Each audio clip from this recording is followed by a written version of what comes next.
Welcome back to the channel. In this video lecture, we are going to study about a lot of things like the transportation of gases, oxygen का transport कैसे हो रहा है, carbon dioxide का transport कैसे हो रहा है। इन सभी चीजों के बारे में हम आज के लेक्चर में पूरे डिटेल में एकदम अच्छे से चर्चा करने वाले हैं।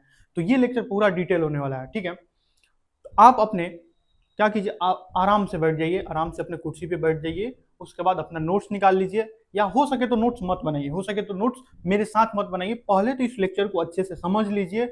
उसके बाद जब आप पूरा समझ लेंगे तो आराम आराम से रोक रोक कर नोट्स बना लीजिएगा, ठीक है। इससे होगा ये कि पहले आप पूरा लेक्चर एक रिदम में मेरे साथ पूरा पढ़ लेंगे। उसके बाद जब आप नोट्स बनाएंगे तब आपको एक रिवीजन भी हो जाएगा और नोट्स बनाते समय आपको चीजें याद भी हो जाएंगी, ठीक है। तो इस तरीके से इस लेक्चर को लेके चलना है, ठीक है। उसके पहले इस लेक्चर को स्टार्ट करने से पहले हम थोड़ा प्रीवियस लेक्चर का रिवीजन दे देते हैं। प्रीवियस लेक्चर में हमने pulmonary volumes and pulmonary capacities के बारे में पढ़ा था, जहां पे हमने पढ़ा था टाइडल वॉल्यूम क्या होता है, इंस्पायरेटरी रिजर्व वॉल्यूम क्या होता है, एक्सपायरेटरी रिजर्व वॉल्यूम क्या होता है। टाइडल वॉल्यूम क्या होता था? टाइडल वॉल्यूम नॉर्मल ब्रीदिंग के समय हम जितना इनटेक करते हैं, एयर का इनटेक करते हैं, क्या बोलते हैं, ऑक्सीजन का या जो भी गैसेज है जिसका इनटेक करते हैं, उसकी जो वॉल्यूम होती है नॉर्मल ब्रीदिंग के समय, तो उसको हम बोलते हैं टाइडल वॉल्यूम। लेकिन मान लीजिए किसी पर्सन ने टाइडल वॉल्यूम को इंस्पायर कर लिया और वो देखना चाहता है कि मैं और कितना ज्यादा इंस्पायर कर सकता हूं, तो टाइडल वॉल्यूम के बाद, टाइडल वॉल्यूम को इंस्पायर करने के बाद कोई पर्सन जितना भी इंस्पायर एक्स्ट्रा जो एयर है, जो एक्स्ट्रा एयर का वॉल्यूम है, जितना भी वॉल्यूम इंस्पायर कर पाएगा, उसको हम बोलेंगे इंस्पायरेटरी रिजर्व वॉल्यूम।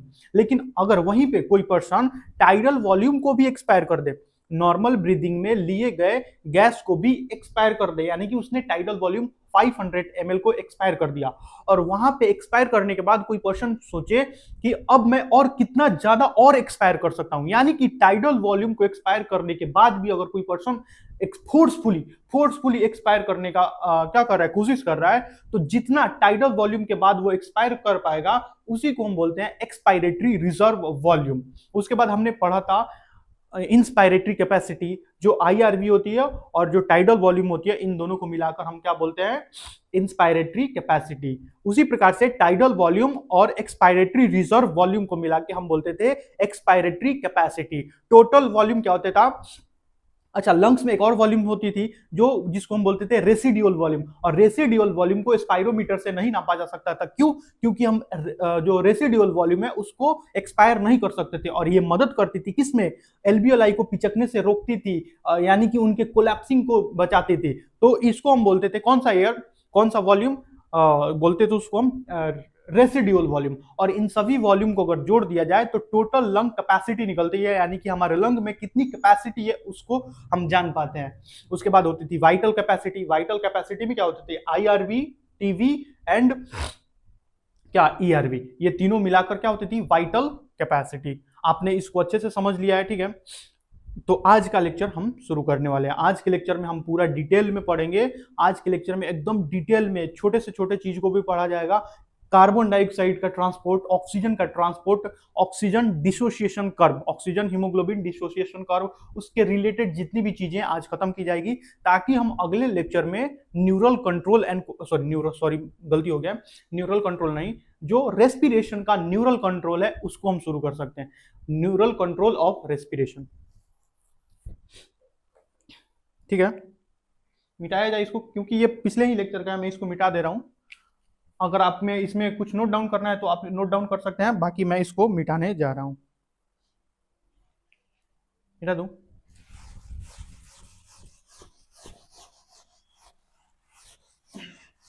हम यहाँ पे एक डायग्राम बनाने वाले हैं। पहले मैं उस डायग्राम को बना लूंगा, उसके बाद आप उस डायग्राम को बना के अच्छे से समझेंगे, ठीक है।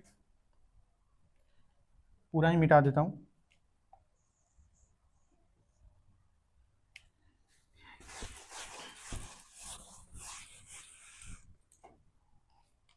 देखिए, हम यहाँ पे एक ऐसा डायग्राम बना दे रहे हैं। ये जो डायग्राम है ये हमारे कॉन्सेप्चुअल अंडरस्टैंडिंग के लिए है, ये एक प्रॉपर डायग्राम नहीं है। ये हमारे जो हार्ट होती है या जो लंग्स होता है उसका प्रॉपर डायग्राम नहीं है, लेकिन क्योंकि हमको समझना है इसलिए ये डायग्राम जरूरी है।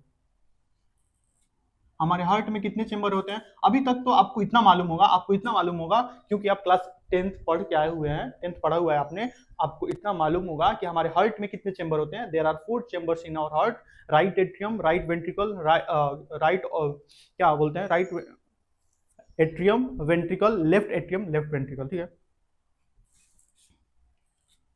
ये है अपना हार्ट, ये क्या है अपना, ये हार्ट है। आप अगर ऐसा सोच रहे हैं कि हमारा हार्ट तो ऐसा नहीं होता है, बिल्कुल आप सही बोल रहे हैं कि हमारा हार्ट ऐसा नहीं होता है, लेकिन क्योंकि हम यहाँ पे एक कैसा डायग्राम देख रहे हैं, हम यहाँ पे एक कॉन्सेप्चुअल डायग्राम देख रहे हैं, ना कि इसका ओरिजिनल डायग्राम, इसलिए मैं इसको ऐसा बना रहा हूं, ठीक है।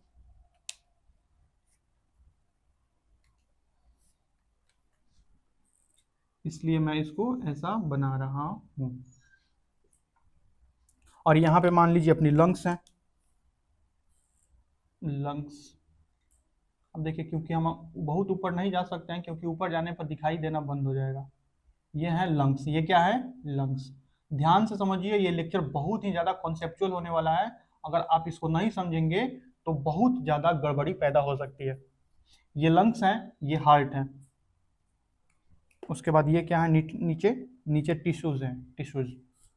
अब नीचे भी हम बहुत ज़्यादा नहीं जा सकते हैं, क्योंकि नीचे जाने पर क्या होगा, बहुत ज़्यादा नीचे जाने पर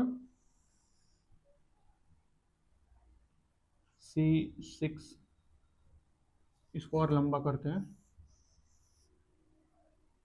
C6 plus H12 plus O6 plus O2 क्या बनाता था, CO2 plus H2O plus ATP, ये चीजें बनती थी, ठीक है। अब देखिए, होगा ये हमारे शरीर से जितना भी वीनस ब्लड है, हमारे शरीर से जितना भी ऐसा ब्लड जो हमारे शरीर के हर एक पार्ट से ब्लड कौन लेकर आता था, ये है वीना कैवा। आप इसको ऐसा मान लीजिए, ये है हमारे शरीर की वेन्स। आप वेन्स मानिए, क्योंकि आपने अभी वेना केवा के बारे में नहीं पढ़ा है, जो कि हम अगले ही क्लास में, अगले ही चैप्टर में पढ़ने वाले हैं। मैंने क्लास बोल दिया, अगले ही चैप्टर में पढ़ने वाले हैं, इसलिए आप इसको वेन्स मानिए। वेन्स हमारे शरीर में ऐसा ब्लड लाती हैं जिसमें जो क्या होता है, डीऑक्सीजनेटेड होता है,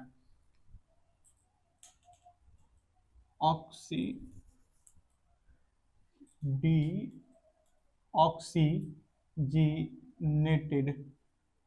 मतलब इसका मतलब ये होता है कि जो हमारा ब्लड है उसमें कार्बन डाइऑक्साइड है। डीऑक्सीजनेटेड का मतलब ये होता है Hb, हीमोग्लोबिन किसके साथ जुड़ा हुआ है, CO2 के साथ जुड़ा हुआ है, ऐसा मान लीजिए। और ऑक्सीजनेटेड ऑब्वियसली यहाँ पे ऑक्सी आ गया वर्ड, यानी कि हमारा जो ब्लड है उसमें O2 की मात्रा अधिक है, O2 की मात्रा अधिक है, तो हम इसको ऑक्सीजनेटेड ब्लड बोलेंगे और इसको डीऑक्सीजनेटेड ब्लड बोलेंगे। Oxygenated, deoxygenated. ये है हमारा टिश्यू, ये क्या है, ये टिश्यू लेवल है, टिश्यू में क्या होता है, टिश्यू में हमारे ग्लूकोज का, ये है ग्लूकोज का ब्रेक डाउन होता है, और ग्लूकोज के ब्रेक डाउन होने से क्या होता है, CO2 बनता है, H2 बनता है एंड ATP बनती है। अब देखिए, ये जो CO2 है, ये वेन्स के थ्रू किस पे भेज दिया जाएगा, ये वेन्स के थ्रू हमारे हार्ट में भेज दिया जाएगा, ये वेन्स के थ्रू हमारे हार्ट में भेज दिया जाएगा, ये वेन्स के थ्रू हमारे हार्ट में भेज दिया,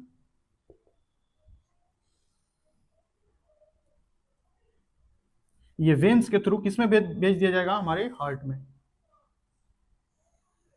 ये है वेन्स, ये क्या है, वेन्स। और यहाँ पे पतली पतली कैपिलरीज होंगी, ये पतली पतली कैपिलरीज, ठीक है। तो इस CO2 को इसमें भेज दिया जाएगा, इस CO2 को इसमें भेज दिया जाएगा, इस CO2 को इसमें भेज दिया जाएगा, और CO2 यहाँ से ट्रेवल करके, यहाँ से ट्रेवल करके हमारे हार्ट के राइट एट्रियम में चली आएगी, राइट एट्रियम।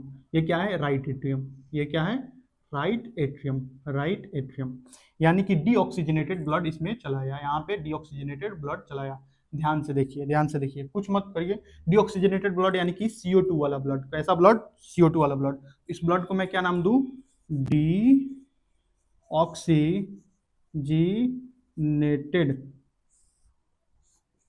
डीऑक्सीजनेटेड ब्लड यहाँ पे चलाएगा। राइट एट्रियम से ब्लड कहाँ आता है? राइट एट्रियम से ब्लड नीचे आएगा।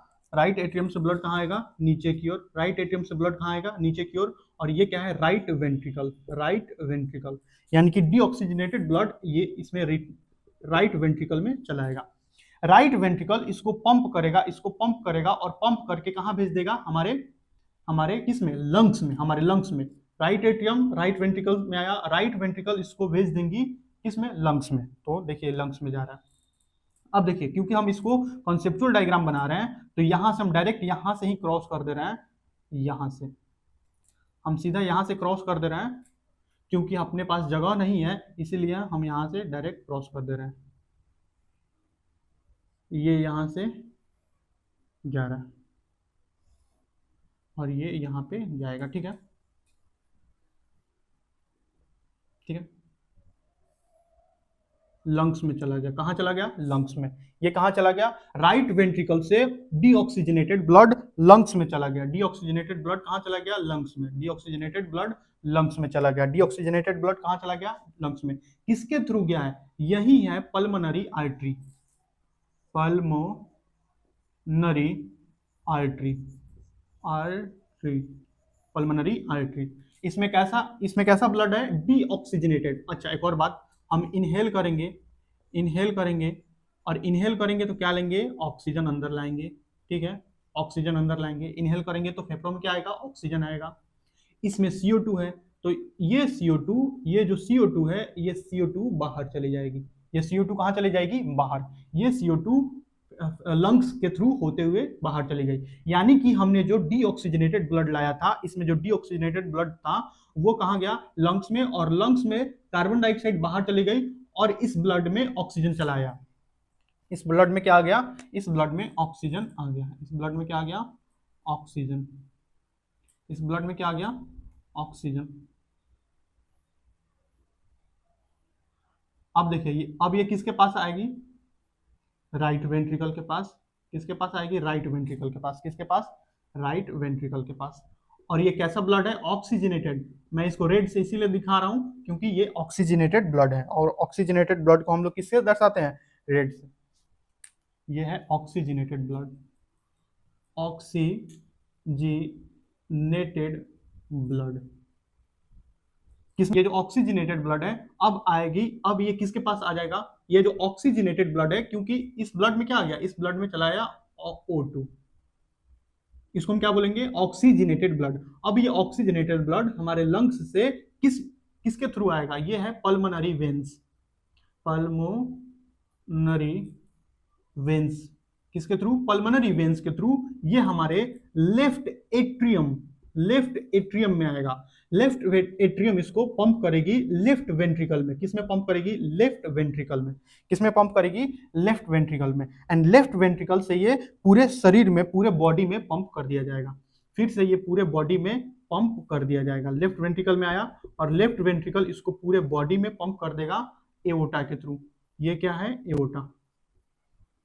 क्योंकि जो हमारे हार्ट से लेफ्ट वेंट्रिकल से जो आर्टरी निकलती है उसको हम एओर्टा बोलते हैं। ये हमारे हार्ट में सबसे मोटी आर्टरी होती है। इसके बाद ये कहाँ आएगी? ये हमारे शरीर के सभी टिश्यूज तक जाएंगी। ये शरीर के सभी टिश्यूज तक जाएंगे, ऐसे ऐसे ऐसे ऐसे। ये कैपिलरीज हैं। ये क्या है? कैपिलरीज। ये क्या है? कैपिलरीज। देखिए, तो इनमें क्या भरा हुआ है? इनमें ऑक्सीजन है। इनमें क्या है? ऑक्सीजन है। ऑक्सीजन फिर से कहाँ चला जाएगा? ऑक्सीजन यहाँ पे चला जाएगा। और जो ऑक्सीजन किसके साथ रिएक्ट करेगा? ऑक्सीजन ग्लूकोज के साथ। C6, इसमें प्लस मैंने क्यों लिखा है? C6H12O6 ये है ग्लूकोज, और ग्लूकोज के साथ ऑक्सीजन रिएक्ट करेगा और इन दोनों के रिएक्शन के कारण क्या होगा? हमारे बॉडी में क्या बनेगा? हमारे टिश्यू के लेवल पर हमारे टिश्यू में क्या बनेगा? CO2 बनेगा, और ये CO2 फिर से ब्लड में भेज दिया जाएगा। तो ये है क्या? ये हमारे बॉडी में कुछ इस प्रकार से क्या हो रहा है? हमारे बॉडी में कार्बन डाइऑक्साइड एंड ऑक्सीजन का ट्रांसपोर्ट किया जा रहा है। आप ध्यान से देखिए, हमारे टिश्यू से जो ब्लड है, हमारे टिश्यू से जो डीऑक्सीजनेटेड ब्लड है वो लाया जाता है हार्ट के राइट एट्रियम में। राइट एट्रियम उसको कहां भेज देती है? राइट वेंट्रिकल में। राइट वेंट्रिकल उसको पल्मोनरी आर्टरी द्वारा भेज देती है कहां पे? लंग्स में। और लंग्स में, क्योंकि हम जानते हैं हमारे लंग्स में ऑक्सीजनेशन होता है, यानी कि जब हम इनहेल करते हैं उस इनहेल्ड एयर में ऑक्सीजन होता है, और ऑक्सीजन किसके साथ जुड़ जाएगा? ऑक्सीजन इस ब्लड के साथ जुड़ के अब इधर से आ रहा है। देखिए ये डायग्राम रफ डायग्राम है, ये ब्लड जा रहा है और ये सारे ब्लड एक साथ ही इधर आ रहे हैं, ठीक है। तो आप बीच में गैप नहीं मान लीजिएगा कि बीच में कुछ लंग्स जैसा गैप है, ऐसा कुछ नहीं है। तो ये ऑक्सीजन इस ब्लड से रिएक्ट करेगा, जिसके कारण कार्बन डाइऑक्साइड बाहर चल जाएगी, यानी कि एक्सपायर हो जाएगी। एक्सपायर, ठीक है, एक्सपायर यानी कि बाहर चली जाएगी। किसमें? एटमॉस्फेयर में चली जाएगी, एटीएम में चली जाएगी। तो आप देख रहे हैं कि यहां से कार्बन डाइऑक्साइड बाहर चली गई, उसके बाद ऑक्सीजन किसमें चला आया? ब्लड में। अब इस ब्लड को हम बोलेंगे ऑक्सीजनेटेड ब्लड। और ये जिस वेन्स के थ्रू आ रही है, उसको हम बोलते हैं पल्मोनरी वेन्स फिर ऑक्सीजनेटेड ब्लड को लेफ्ट एट्रियम में लाएगी। लेफ्ट एट्रियम इसको पंप करेगा लेफ्ट वेंट्रिकल में, और लेफ्ट वेंट्रिकल इसको एओर्टा के थ्रू बॉडी के हर एक टिश्यू के पास भेजेगी। हमने यहाँ पे एक ही ब्रांच बनाया है, लेकिन एओर्टा की बहुत सारी ब्रांचेस निकलती हैं, और जिसके कारण हमारे बॉडी के एक एक टिश्यू, एक एक सेल तक ब्लड सप्लाई किया जाता है। और उस ब्लड में क्योंकि ऑक्सीजन भरा हुआ है, क्या भरा हुआ है? ऑक्सीजन। तो ये ऑक्सीजन डिलीवर कर दिया जाएगा। यहाँ पे क्या हो रहा है? Delivering of oxygen, delivery of oxygen to tissues, यानी कि टिश्यूज को ऑक्सीजन की डिलीवरी की जा रही है। उसके बाद ये CO2 का क्या हो रहा है? CO2 इसमें डिलीवर किया जा रहा है। CO2 is being delivered into the veins, इस वेन्स में डिलीवर किया जा रहा है, और ये वेन्स फिर से वैसे ही सर्कुलेट होने लगेगा। तो आप इसको पहले अच्छे से बना लीजिए और समझ लीजिए कि ये कैसे हो रहा है। उसके बाद हम देखेंगे कि ऑक्सीजन का ट्रांसपोर्ट पूरे ब्लड में हो कैसे रहा। अभी तो हमने ऊपर से खाका खींचा है, हमने एक रफ डायग्राम अपने दिमाग में बैठा लिया है कि ऑक्सीजन कैसे जा रही है। अब ऑक्सीजन यहाँ पे ऑक्सीजनेशन कैसे होगा, और ऑक्सीजनेशन के समय इस ब्लड के अंदर जो आरबीसी है, आरबीसी में कैसे कैसे रिएक्शन होंगी, कौन कौन सी रिएक्शन होंगी, जिसके थ्रू ये ब्लड के थ्रू आएगा, कितना % ब्लड के थ्रू आएगा, कैसे कैसे आएगा, ये सारी चीजें हम देखेंगे। पहले इसको आप अच्छे से नोट डाउन कर लीजिए।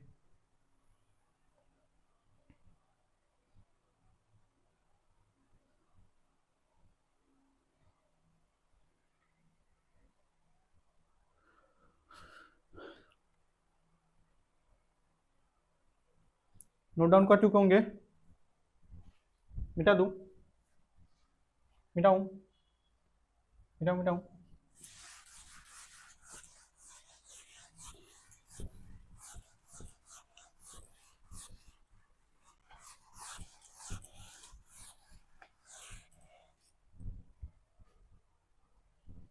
diffusion of gases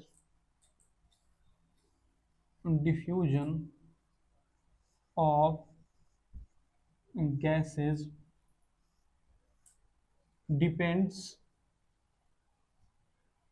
upon, किसके ऊपर डिपेंड करती है? पहली तो ये किसके ऊपर? पार्शियल प्रेशर के ऊपर डिपेंड करती है। गैसेज डिफ्यूज, हमने इसको समझ लिया है, हम सिर्फ लिख रहे हैं। Gases diffuse from high partial pressure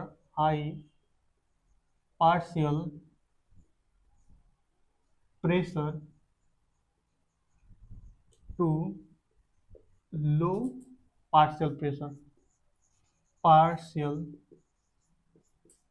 pressure, यानी कि ये हाई पार्शियल प्रेशर से अपने लो पार्शियल प्रेशर की ओर मूव करती हैं। गैसेज अपने हाई पार्शियल प्रेशर से लो पार्शियल प्रेशर की ओर मूव करती हैं। पार्शियल प्रेशर का मतलब क्या होता है? मान लीजिए एक कमरे में क्या है? बहुत सारी गैसेज हैं, तो उस कमरे में ऑक्सीजन भी है, कार्बन डाइऑक्साइड भी है, नाइट्रोजन भी है। तो सिर्फ अगर हम पार्शियल प्रेशर की बात करें ऑक्सीजन के द्वारा पार्शियल प्रेशर, यानी कि सिर्फ ऑक्सीजन के द्वारा उस कमरे के दीवारों पर, छत पे, जमीन पे कितना प्रेशर लग रहा है, सिर्फ ऑक्सीजन के द्वारा देखें, उसी को हम बोलते हैं पार्शियल प्रेशर। अगर आपको पार्शियल प्रेशर के बारे में समझना है तो आप जाके शुरू के लेक्चर्स देखिए, उनमें मैंने पार्शियल प्रेशर को एकदम डिटेल में समझाया है। तो गैसेस डिफ्यूज करती हैं अपने हाई पार्शियल प्रेशर से लो पार्शियल प्रेशर की ओर डिफ्यूज करती हैं। मान लीजिए यहाँ पे PO2 ज्यादा है, PO2 यानी कि प्रेशर ऑफ ऑक्सीजन ज्यादा है, पार्शियल प्रेशर ज्यादा है, और यहाँ पे कम है। तो गैसेस जनरली, अगर हम अपने से फोर्स नहीं लगाएं, अगर अपने से क्या नहीं करें, अपने से वर्क नहीं करें, तो गैसेस हाई पार्शियल प्रेशर से लो पार्शियल प्रेशर की तरफ अपने आप डिफ्यूजन की टेंडेंसी रखती है। डिफ्यूजन की क्या रखती है? टेंडेंसी। मिटाने वाला कहां गया?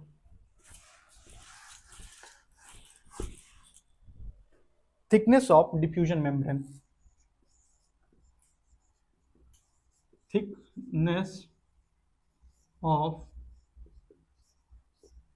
Diffusion membrane. Thickness of diffusion membrane का क्या मतलब है? अगर डिफ्यूजन मेम्ब्रेन थिन होगी, थिन, तो क्या होगा? थिन होगी, मोर क्या होगा? मोर डिफ्यूजन होगा। Thin diffusion membrane, diffusion membrane, इससे क्या होगा? मोर डिफ्यूजन, यानी कि पतली। ये जो डिफ्यूजन मेम्ब्रेन है अगर पतली है तो इससे क्या होगा? ज्यादा डिफ्यूजन होगा, मोर डिफ्यूजन, मोर डिफ्यूजन।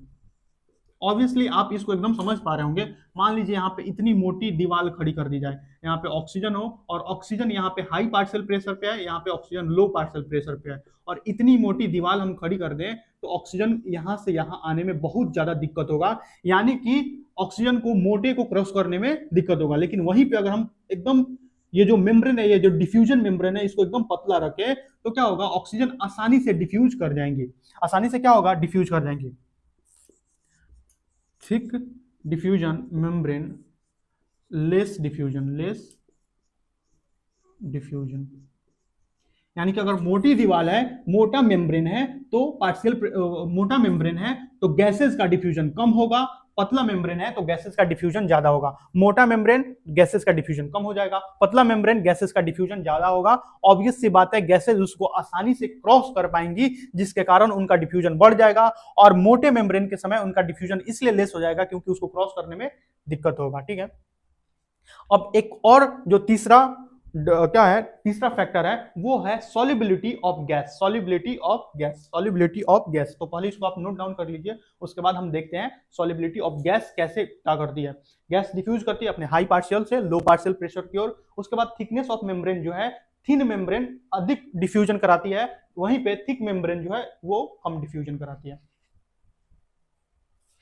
यहां पे ज्यादा डिफ्यूजन होगा, यहां पे ज्यादा डिफ्यूजन होगा,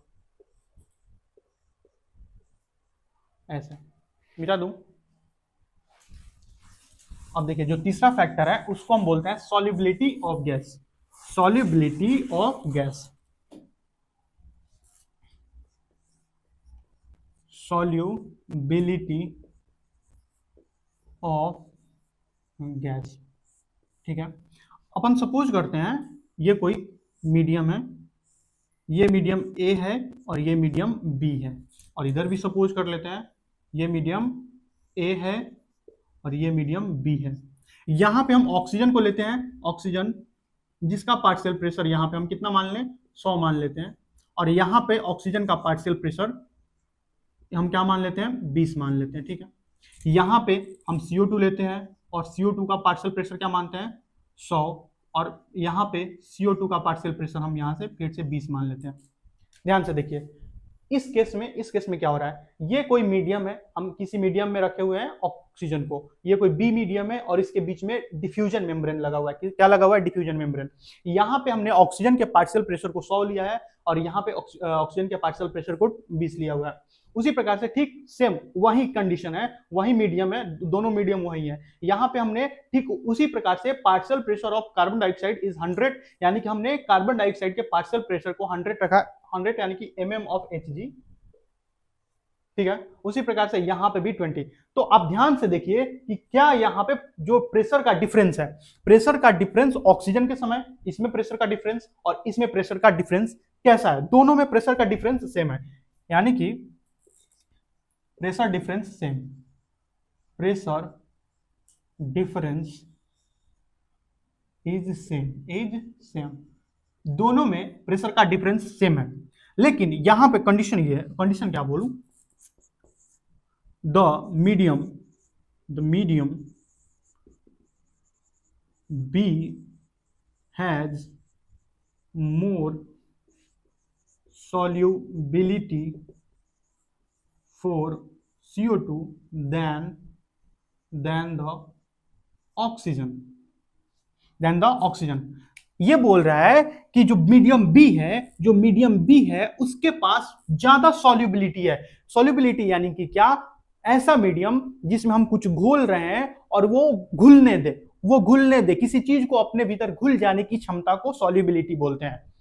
मीडियम बी के पास कार्बन डाइऑक्साइड को अपने भीतर सॉल्युबल क्या बोलते हैं, उसको घोल लेने की क्षमता अधिक है।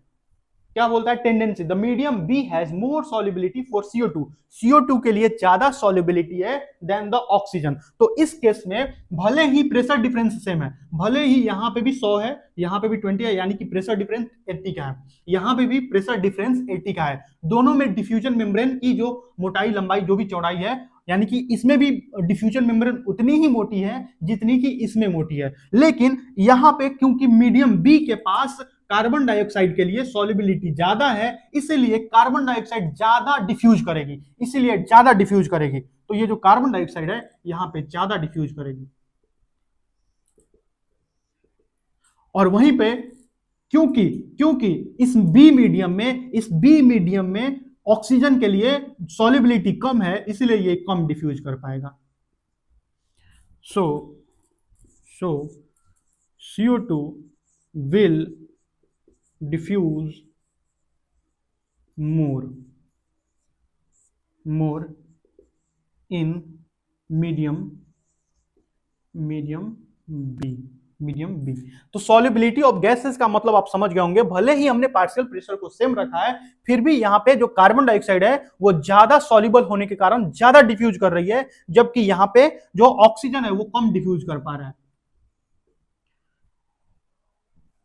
और इसी के कारण कार्बन डाइऑक्साइड ज्यादा डिफ्यूज करके मीडियम बी में सॉल्युबल हो जा रही है। तो ये मैंने क्यों बताया है? ये मैंने इसीलिए बताया है, जो हमारा ब्लड है, ब्लड में 25% मोर सॉल्युबिलिटी होती है कार्बन डाइऑक्साइड के लिए than the oxygen. The blood has 25% greater solubility for carbon dioxide than the oxygen.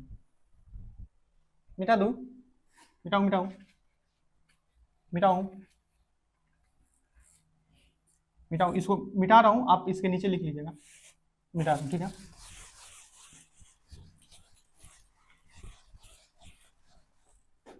blood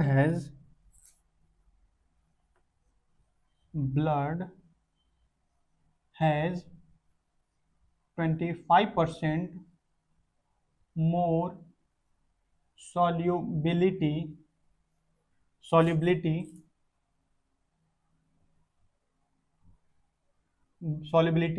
for CO2 than oxygen. वैसे भी सिर्फ ब्लड के पास नहीं, जो कार्बन डाइऑक्साइड गैसेस होती हैं, जो कार्बन डाइऑक्साइड गैस होती है, वो किसी भी चीज में आसानी से घुल सकती है, उसका सॉल्युबिलिटी ज्यादा होता है, वहीं पे ऑक्सीजन की सॉल्युबिलिटी कम होती है। इसी के कारण जो ड्रिंक्स होती हैं, जो सॉफ्ट ड्रिंक्स होती हैं, जो कार्बोनेटेड वाटर होती हैं, उसमें कार्बन डाइऑक्साइड गैस को मिलाया हुआ होता है, क्योंकि जब हम खोलेंगे उसमें से ऐसे फिज, ऐसे जो स्मॉल वेपर्स के रूप में बाहर आते हैं, स्मॉल वेपर्स के रूप में बाहर आते हैं। क्यों? क्योंकि कार्बन डाइऑक्साइड उसमें ज्यादा सॉल्युबल है। वाटर में भी, अब ब्लड में क्या है? ब्लड में वाटर है, और वाटर के साथ जो कार्बन डाइऑक्साइड है वो ज्यादा सॉल्युबल है देन द ऑक्सीजन। और इसी के कारण अगर हम पार्शियल प्रेशर के डिफरेंस को सेम रख दें, दोनों में पार्शियल प्रेशर का डिफरेंस अगर सेम रख दें, इधर भी जैसे हमने 80 रखा था उधर भी 80 रखा था, तो उस कंडीशन में, और जो हमारी मेम्ब्रेन है, जो डिफ्यूजन मेम्ब्रेन है, उसको भी सेम रहने दिया जाए, तो इस कंडीशन में CO2 ज्यादा डिफ्यूज कर जाएगी।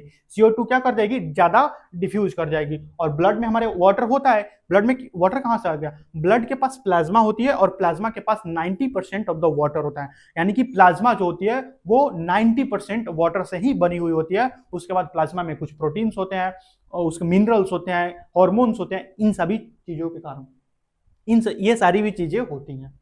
तो आपने समझ लिया डिफ्यूजन ऑफ गैसेस किस पे डिपेंड करती हैं। सबसे पहले diffusion of gases partial pressure पे डिपेंड करती हैं। Partial pressure high partial pressure से लो पार्शियल प्रेशर की तरफ गैसेस मूव करती हैं, ठीक है। डिफ्यूजन मेम्ब्रेन, अगर डिफ्यूजन मेम्ब्रेन पतली है तो गैस आराम से डिफ्यूज करेगी, मोटी है तो गैस धीरे धीरे धीरे धीरे धीरे धीरे डिफ्यूज करेगी। और यही बात हमने कहाँ देखा था? यही बात हमने डिफ्यूजन मेम्ब्रेन के समय देखा था। एल्वियोलाई की जो लाइनिंग होती है वो सिंपल स्क्वैमस एपिथेलियम की बनी हुई होती है जो बहुत पतली होती है। उसके बाद पतली सी बेसमेंट मेम्ब्रेन होती है और endothelial lining of the capillaries पाई जाती है जिसके थ्रू गैसेस आसानी से होकर डिफ्यूज कर पाती हैं। नोट डाउन कीजिए इसको ताकि हम इसके अगले कॉन्सेप्ट पर चल सकें। इसको अच्छे से नोट डाउन कीजिए, अच्छे से इसको नोट डाउन कीजिए।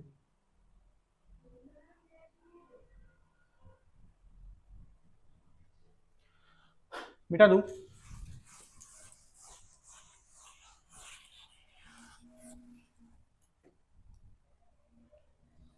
ये जो मैं टेबल लिखा रहा हूं, इस टेबल को अच्छे से PO2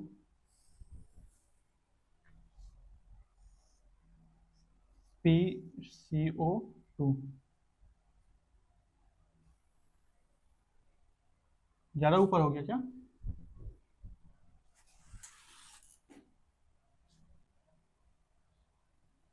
दिखना चाहिए ना। हम एल्वियोलाई पे देख रहे हैं, एल्वियोलाई नहीं, एटमोस्फेयर,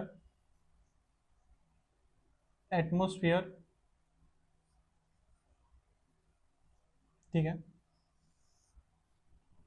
ये हम देख रहे हैं एल्वियोलाई पे, ये हम देख रहे हैं O2 ब्लड यानी कि ऑक्सीजनेटेड ब्लड, O2 ब्लड। ये DO2 ब्लड, DO2 मतलब डीऑक्सीजनेटेड ब्लड। और ये हम देख रहे हैं टिश्यूज के पास, टिश्यू दिख रहा है ना? दिख रहा है कि नहीं? एकदम क्लियरली दिख रहा है। हम जानते हैं कि जो एटमॉस्फेयर में जो पार्शियल प्रेशर ऑफ ऑक्सीजन होता है वो होता है 159 mm ऑफ Hg। एल्वियोलाई में कितना होता है? एल्वियोलाई में होता है 104 mm Hg। ये सब कैलकुलेट किया गया है, ये आपको कैलकुलेट नहीं करना है, ये आपको दिमाग में रखना है। ये आपको दिमाग में रखना है ताकि आप देख सके कि अगर यहां पे पार्शियल प्रेशर ज्यादा है तो एल्वियोलाई में आएगी, अगर यहां पे पार्शियल प्रेशर ज्यादा है तो यहां पे जाएगी। बस आपको इतना ही करना है। ये आपको कैलकुलेट करने नहीं बोल रहा है कि आप कैलकुलेट करके बताइए कि एल्वियोलाई पर कितनी पार्शियल प्रेशर होगी, ऐसा कुछ नहीं करना है। वो कैलकुलेटेड है, वो केमिस्ट्री वाला पार्ट है, वो आपसे नहीं पूछा जा रहा है। ऑक्सीजनेटेड ब्लड में जो ऑक्सीजनेटेड ब्लड होती है उसके पास 95 mm ऑफ Hg होता है, 95 mm ऑफ Hg, ठीक है। डीऑक्सीजनेटेड ब्लड के पास oxygenated blood and deoxygenated blood, इसके पास कितना होता है? इसके पास होता है 40 mm ऑफ Hg और इसके पास भी कितना होता है? 40 mm Hg, ठीक है। अब देखिए कार्बन डाइऑक्साइड का पार्शियल प्रेशर 0.03 mm Hg होता है, कितने? एटमॉस्फेयर में। एल्वियोलाई में ये होता है 40। ऑक्सीजनेटेड ब्लड में ये होता है 40, डीऑक्सीजनेटेड ब्लड में होता है 45 और इसमें भी होता है 45 mm Hg।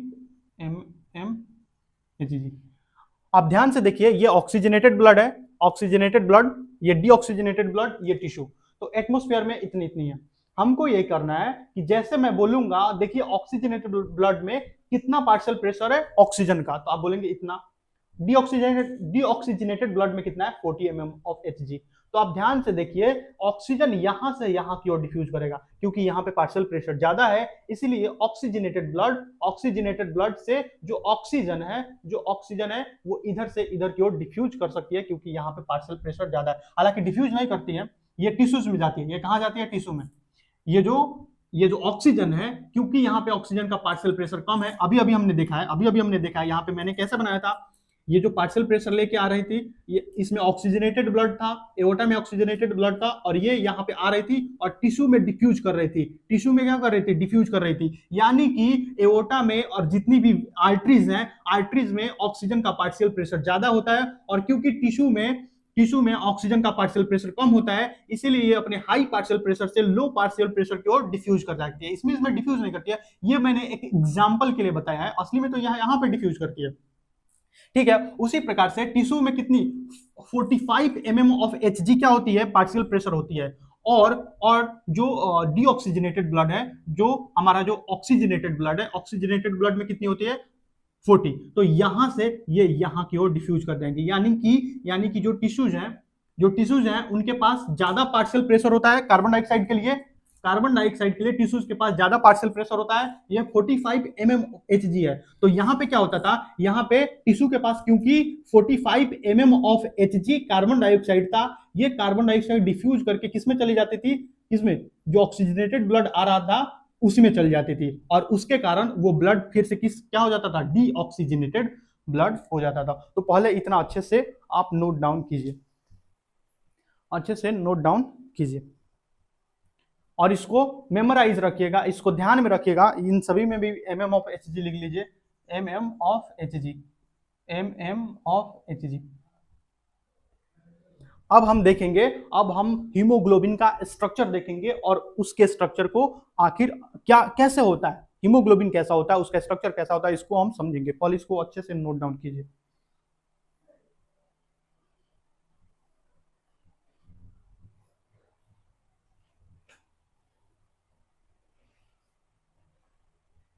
मिटा दूं?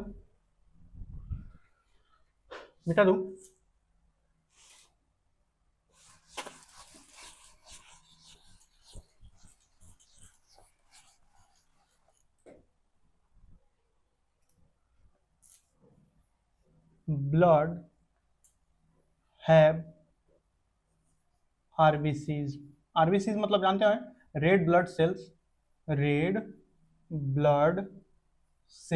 ब्लड के पास क्या होती है? आरबीसी। ब्लड में कितने मेनली कौन कौन से कंपोनेंट होते हैं? ब्लड में आरबीसीज होती हैं, डब्ल्यूबीसीज होती हैं, प्लाज्मा होते हैं, बहुत सारे प्रोटीन होते हैं, ग्लोब्यूलिन्स प्रोटीन, बहुत सारे प्रोटीन होते हैं। ठीक है, एंटीजन होते हैं, उसके बाद क्या होते हैं? हॉर्मोन्स होते हैं, मिनरल्स होते हैं, बहुत सारी चीजें होती हैं। तो अपने ब्लड के पास क्या होता है? आरबीसी यानी कि रेड ब्लड सेल्स। रेड क्यों होती है? क्योंकि इनमें कौन सा क्या पिगमेंट पाया जाता है? क्योंकि रेड ब्लड सेल्स में हीमोग्लोबिन पाया जाता है, इसी के कारण जो आरबीसीज होती हैं ये क्या होती है? रेड। कंटेन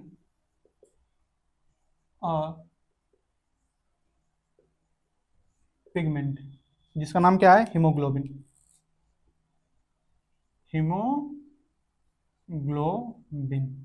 ये जो हीमोग्लोबिन है, ये दो चीजों से मिलकर बना होता है। ये जो हीमोग्लोबिन पिगमेंट है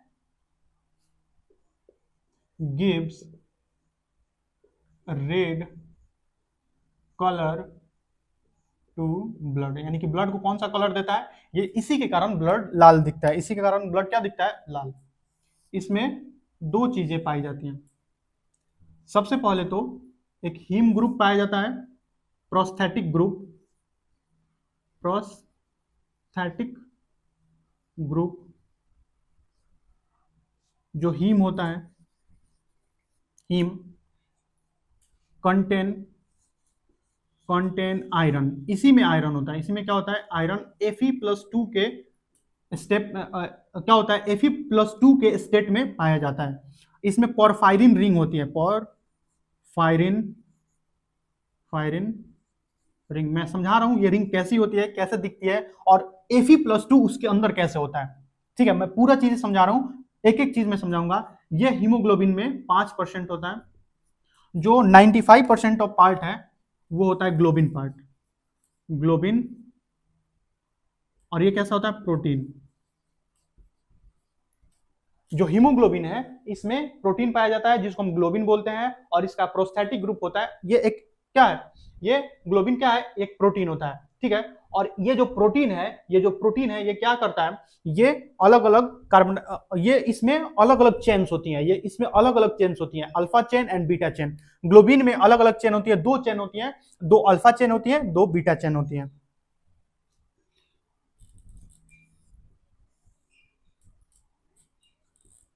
दो अल्फा चेन एंड दो बीटा चेन। अल्फा चेन में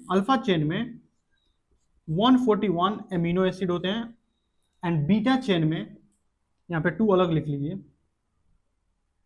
नहीं 2 एक साथ ही लिखिए, 2 alpha chain and 2 beta chain, ऐसे लिख लीजिए, क्योंकि आपको ये समझ में आएगा कि 2 अल्फा चेन है, 2 अल्फा ऐसा कुछ नहीं है। आप ये ऐसा आईयूपीएसी नोमेनक्लेचर नहीं है। इसमें 141 एमिनो एसिड पाई जाती हैं, और इसमें 146 एमिनो एसिड पाई जाते हैं।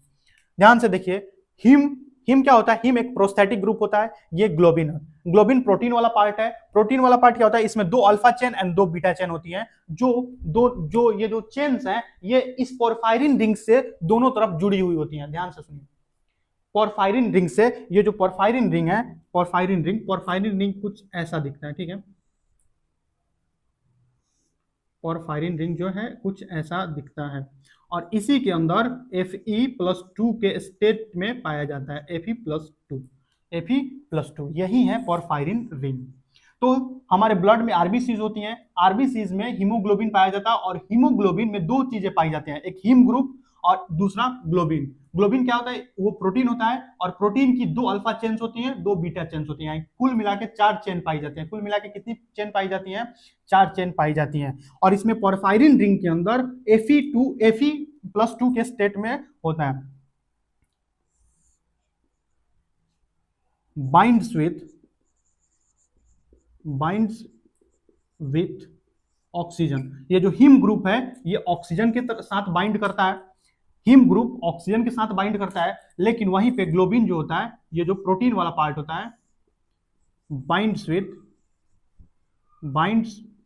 With CO2। ये CO2 के साथ बाइंड करने की कैपेबिलिटी रखता है, यानी कि CO2 हीमोग्लोबिन के ग्लोबिन प्रोटीन पार्ट से जुड़ता है, और ऑक्सीजन हीमोग्लोबिन के हीम पार्ट से जुड़ता है, जो कि फेरस को कंटेन करता है। नोट डाउन कीजिए, अच्छे से इसको नोट डाउन कीजिए।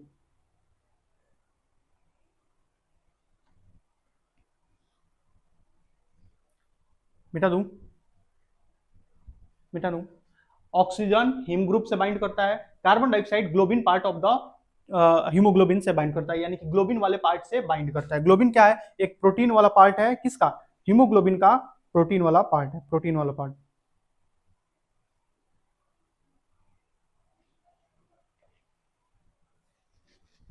देखिए मिटा रहा हूं। अगर हम हीमोग्लोबिन का कुछ स्ट्रक्चर देखें तो हीमोग्लोबिन का स्ट्रक्चर कुछ ऐसा दिखेगा। सॉरी, मार्कर गिर गया है। अगर हम हीमोग्लोबिन को बनाएं, तो हीमोग्लोबिन को अगर हम बनाएं समझने के लिए, ठीक है,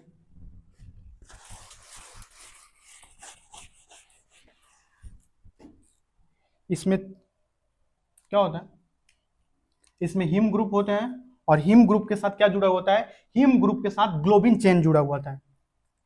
ये रहा हीम ग्रुप,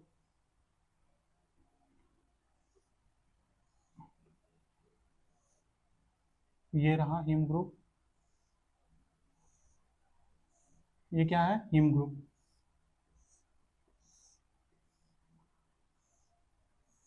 ऐसे ये है हीम ग्रुप। इसके साथ 2 alpha chain,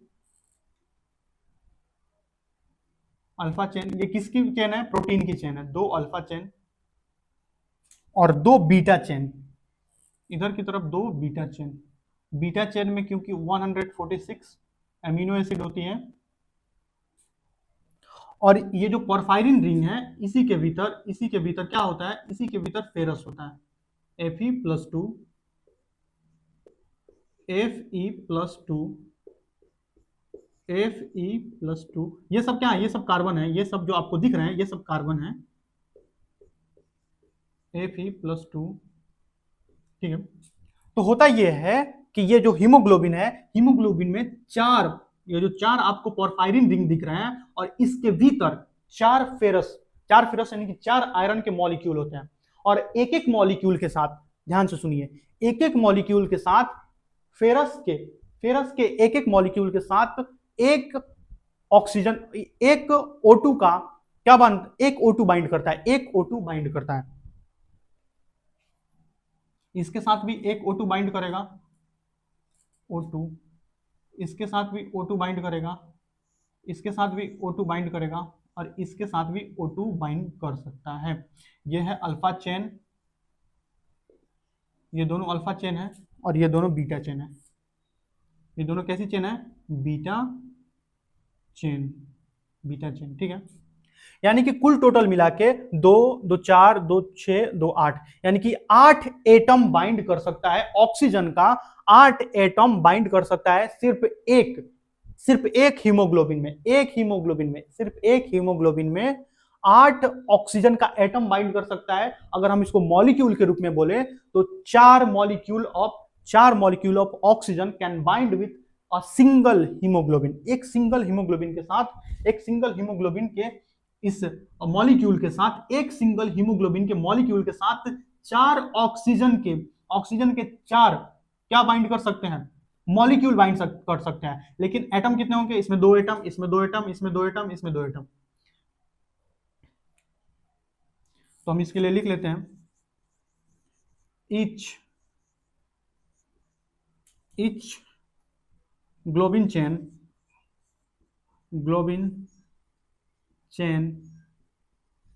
binds with single porphyrin ring, single heme group। देखिए, ये इसके साथ अकेले बाइंड है, ये इसके साथ अकेले बाइंड है, ये इसके साथ अकेले बाइंड है, ये इसके साथ अकेले बाइंड है। Haem group contain Fe+2, Fe+2 can bind 1 O2 molecule या 2 ऑक्सीजन एटम। जैसा लिख रहा हूं वैसा ही लिखेगा, अपने दिमाग से मत लिख लीजिए, नहीं तो बाद में कंफ्यूजन हो जाएगा।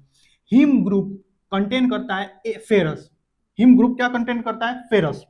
और एक जो आयरन होता है, एक आयरन एक मॉलिक्यूल, और एक मॉलिक्यूल में कितने एटम होते हैं? 2 ऑक्सीजन के एटम होते हैं। इसलिए 4 हीम ग्रुप, 4 हीम ग्रुप होंगे तो कितने? 4 Fe+2। और ये कितने के साथ बाइंड करेगा? 4 O2 मॉलिक्यूल, और 4 O2 मॉलिक्यूल यानी कि 8 ऑक्सीजन एटम।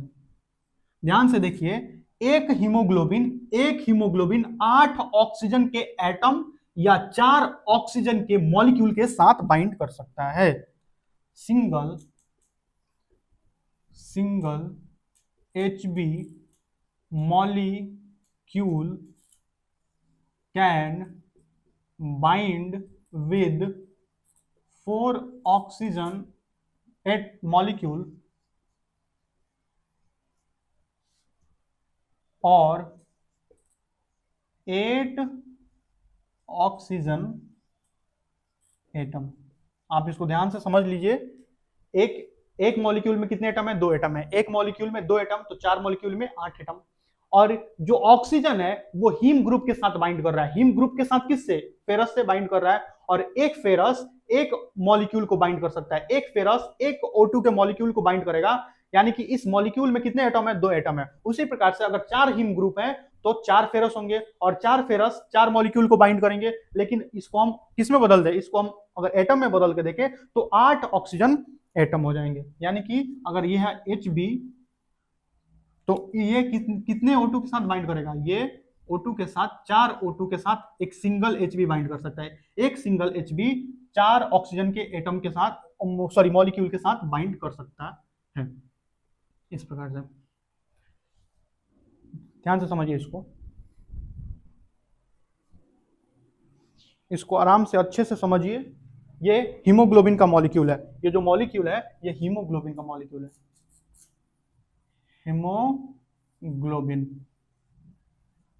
हीमोग्लोबिन का मॉलिक्यूल है ये। ऐसी लाखों मॉलिक्यूल एक आरबीसीज में पाई जाती हैं, ऐसी लाखों मॉलिक्यूल। और आरबीसी तो हमारे ब्लड में बहुत सारे आरबीसीज हैं, बहुत सारे क्या करोड़ों हैं। इसको अच्छे से नोट डाउन कीजिए, अच्छे से इसको क्या कीजिए, नोट डाउन कीजिए।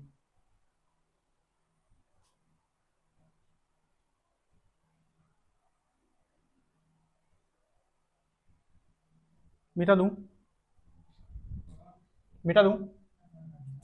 चलिए मिटा रहा। अब हम देख रहे हैं कि जो कार्बन डाइऑक्साइड है वो किसके साथ बाइंड करती है,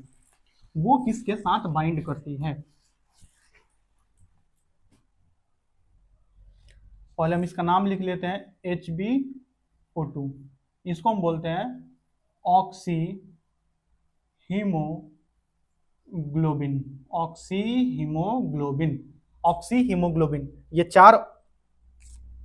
ये चार मॉलिक्यूल है। मैं बार बार लिखूंगा नहीं, एक बार मैंने लिख दिया। ये अगर जनरली मैं लिखूंगा तो HbO2 लिख दूंगा और 4 ये आपको खुद समझना है, क्योंकि हमने स्ट्रक्चर पूरा देख लिया है। हमने पूरा ही स्ट्रक्चर देख लिया है। हमने ये भी देख लिया है कि एक जो हीमोग्लोबिन है उसमें 4 हीम ग्रुप है और चार ही चेन्स हैं, 4 ही प्रोटीन के चेन्स हैं। 2 अल्फा चेन है, 2 बीटा चेन है। अल्फा चेन में जो एमिनो एसिड्स होते हैं, वो 141 होते हैं और बीटा चेन में 146 एमिनो एसिड होते हैं। ठीक है, इसको हम इस पूरे मॉलिक्यूल को बोलेंगे ऑक्सी हीमोग्लोबिन। ठीक है। अब देखिए जो CO2 है, CO2 किसके साथ बाइंड करती है। हम जानते हैं कि जो प्रोटीन होता है वो किससे बना हुआ होता है, एमिनो एसिड से। प्रोटीन किससे बना हुआ होता है, एमिनो एसिड से। और एमिनो एसिड कुछ इस प्रकार से दिखता है। यहाँ पे कोई X ग्रुप लगेगा, ये ग्रुप बदल भी सकता है। यहाँ पे हाइड्रोजन होता है, यहाँ पे NH2 यानी कि एमीन ग्रुप होता है। तो जो CO2 है वो एमीन ग्रुप के साथ बाइंड करता है। इसी को हम बोलते हैं carb amino haemoglobin. Amino word कहां से आया, एमाइन ग्रुप के साथ बाइंड कर रहा है। देखिए NH2 एमाइन ग्रुप है, amino haemoglobin, carb amino haemoglobin. और इसको हम लिखते कैसे हैं, HbCO2। इसको हम क्या बोलते हैं, कार्ब एमिनो हीमोग्लोबिन।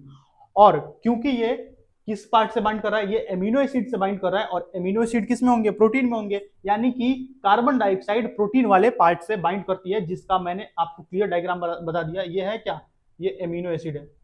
ये जो पूरा आपको दिख रहा है ये पूरा क्या है, ये एमिनो एसिड है। Amino acid of globin part, globin chain के एमिनो एसिड है, ग्लोबिन चेन का। तो आप समझ गए होंगे कि हीमोग्लोबिन, ऑक्सी हीमोग्लोबिन का क्या मतलब है, कार्ब एमिनो हीमोग्लोबिन का क्या मतलब है। कार्ब एमिनो हीमोग्लोबिन का मतलब यह है कि कार्बन डाइऑक्साइड जो है वो किस ग्रुप से, एमीन ग्रुप से बाइंड कर रही है। किसके एमाइन ग्रुप से, वो एमिनो एसिड के एमाइन ग्रुप से बाइंड कर रही है। इसीलिए इस पूरे मॉलिक्यूल का नाम कार्ब एमिनो हीमोग्लोबिन है। क्या नाम है, कार्ब एमिनो हीमोग्लोबिन। इसको अच्छे से आप एकदम ग्रास्प कीजिए।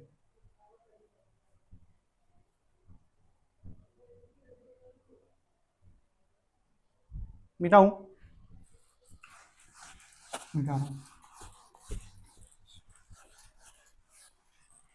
Transport of oxygen. अब हेडिंग डालिए, transport of oxygen.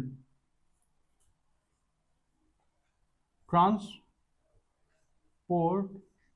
Of oxygen, oxygen का ट्रांसपोर्ट कैसे हो रहा है। सबसे पहले ऑक्सीजन का transport,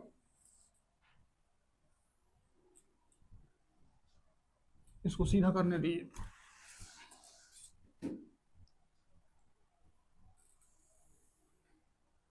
transport of oxygen, transport of oxygen 97% ये किसके साथ होता है, हीमोग्लोबिन। इसको कौन ले जाता है, 97%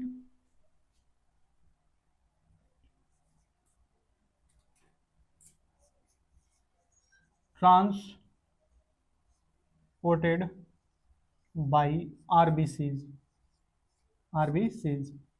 और जो 3% है वो प्लाज्मा में डिसॉल्व होता है। 3% ट्रांसपोर्टेड बाय प्लाज्मा। आप देख पा रहे हैं कि कितना कम ऑक्सीजन जो है, सिर्फ 3%। हमने जितना भी इनटेक ऑक्सीजन का किया है उसका सिर्फ 3% ही प्लाज्मा के साथ जा रहा है, बाकी सब किसके साथ आ गया, आरबीसी। और आरबीसी में किसके साथ, हीम ग्रुप के साथ। हीम ग्रुप में किसके साथ, फेरस के साथ। देखिए हो क्या रहा है ऐसा, ये है हमारी लंग्स, ये क्या है, ये एल्वियोलाई है, ये क्या है, एल्वियोलाई। यहां पे PO2 होता है 104 mmHg। आप उस डायग्राम पे चले जाइए, आपको याद नहीं रखना है, आप कृपया करके अभी याद मत रखिए। आप जब पूरा लेक्चर खत्म हो जाएगा तब आप धीरे धीरे उसको याद करने की कोशिश कीजिएगा। अभी आप देखिए कि उसमें एल्वियोलाई पे कितनी प्रेशर है, एल्वियोलाई पे प्रेशर कितना है, 104। एल्वियोलाई के ऐसे होकर क्या जा रही थी, ब्लड वेसल्स जा रही थी।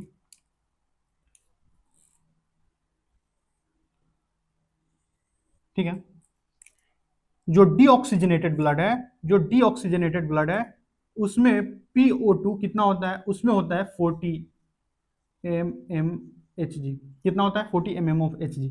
तो होगा ये कि ये जो ऑक्सीजन है ये यहां से यहां की ओर डिफ्यूज करेगी। आप देखिए पार्शियल प्रेशर ज्यादा कहां है, पार्शियल प्रेशर एल्वियोलाई में ज्यादा है।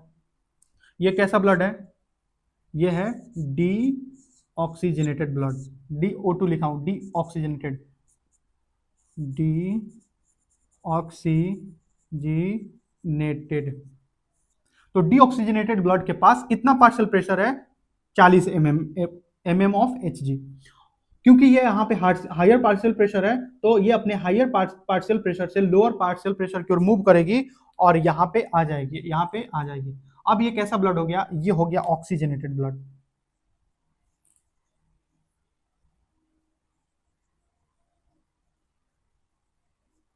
अब ये ऑक्सीजनेटेड ब्लड जो है ये जाएगा किसके पास, ये जाएगी टिश्यूज के पास। और यहां पे टिश्यू है,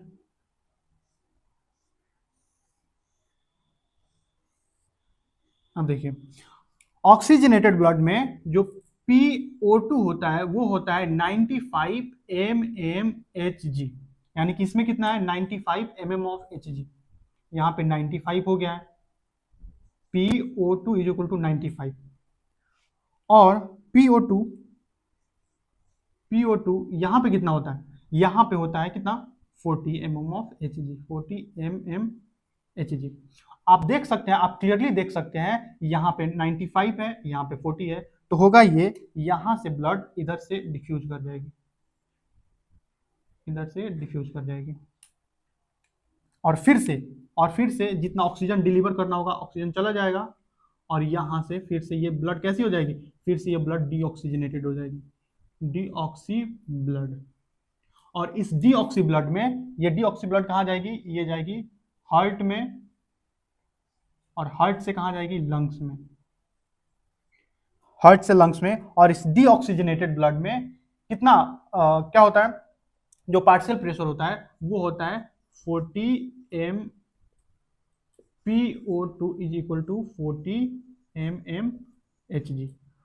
ठीक है, और फिर से वो यहाँ पे आएगी हमारे लंग्स में फिर ऑक्सीजनेशन होगा। यहाँ पे क्या आ रहा है, यहाँ पे ऑक्सीजनेशन, यहाँ पे ऑक्सीजनेशन हो रहा है, यहाँ पे क्या हो रहा है, ऑक्सीजनेशन, यानी कि ऑक्सीजन अंदर आ रही है, और यहाँ पे क्या हो रहा है, delivery of oxygen of O2 to tissue. ठीक है, तो होता ये है कि 97% जो ऑक्सीजन हमने जितना भी ऑक्सीजन लिया है उसका 97% डायरेक्ट किससे बाइंड कर देता है, हीम ग्रुप से जाके बाइंड कर देता है। किस ग्रुप से जाके बाइंड करता है, हीम ग्रुप से। और जो 3% हमने जितना भी लिया है उसका 3% वो प्लाज्मा में घुल कर जाता है, प्लाज्मा में सॉल्युबल हो जाता है, प्लाज्मा में सॉल्युबल होता है, इसलिए वो घुल कर जाता है। ठीक है, आप यहाँ पे देख सकते हैं ऑक्सीजनेशन हो रहा है, हमने ऑक्सीजन को अंदर लाया, यहाँ पे पार्शियल प्रेशर ज्यादा है, ये डीऑक्सीजनेटेड ब्लड है। डीऑक्सीजनेटेड ब्लड का मतलब मैंने समझा दिया है, डीऑक्सीजनेटेड ब्लड में जो पार्शियल प्रेशर होता है वो 40 mm ऑफ Hg होता है, जैसा कि मैंने उस टेबल में लिखवा रखा है, एनसीईआरटी के टेबल में भी होगा। यहाँ पे प्रेशर का डिफरेंस है, और हम जानते हैं कि गैसेस हमेशा हायर पार्शियल प्रेशर से लोअर पार्शियल प्रेशर की ओर मूव करती है, तो ये यहाँ से यहाँ की ओर आ जाएगी। अब ये डीऑक्सीजनेटेड ब्लड क्या हो गई, ऑक्सीजनेटेड ब्लड। अब ये ऑक्सीजनेटेड ब्लड फिर से कहाँ जाएगी, ये यहाँ से हार्ट में जाएगी, और हार्ट से पूरे बॉडी में जाएगी। ये क्या है, ये टिश्यू है, क्या है, टिश्यू है। ठीक है, तो टिश्यू के पास पार्शियल प्रेशर कम है, किसका, ऑक्सीजन का। और हमारे ऑक्सीजनेटेड ब्लड में या इसको आर्टीरियल ब्लड भी बोलते हैं, ऑक्सीजनेटेड ब्लड को आर्टीरियल ब्लड, क्योंकि ये आर्टरीज से होकर जा रही है इसीलिए इसको आर्टीरियल ब्लड भी बोलते हैं। और डीऑक्सीजनेटेड ब्लड को हम वीनस ब्लड भी बोलते हैं, लेकिन उतना मत ध्यान रखिए। देखिए ये अब जो ये पार्शियल प्रेशर यहाँ पे क्या है 95, और यहाँ पे कितना है 40, तो ये अपने हायर पार्शियल प्रेशर से लोअर पार्शियल प्रेशर की ओर मूव करेगी, और जितना ऑक्सीजन इसको देना है, जितना भी ऑक्सीजन का डिलीवरी करना है वो डिलीवर कर देगी। बाद में ये जो ब्लड है ये क्या हो जाएगी, डीऑक्सीजनेटेड हो जाएगी, और डीऑक्सीजनेटेड ब्लड फिर से हार्ट में जाएगी, हार्ट से लंग्स में, और ये प्रक्रिया होती रहेगी। तो इस प्रकार से ऑक्सीजन का जो होता है ट्रांसपोर्ट होता है। अब हम देखेंगे कि ये हीम ग्रुप से कैसे बाइंड करती है, और हीम ग्रुप कैसे इसको पकड़कर ले जाता है। ये तो हमने ऊपर ऊपर से देखा है कि कैसे हो रहा है, हो कैसे रहा है, ये प्रोसेस कैसे हो रहा है। अब हम देखेंगे कि ये हीम ग्रुप इसको बाइंड कैसे कर रहा है, और बाइंड करके ले कैसे जा रहा है। लेकिन उससे पहले हम एक और चीज देखेंगे कि कार्बन डाइऑक्साइड कैसे जा रही है, कार्बन डाइऑक्साइड कैसे जा रही है।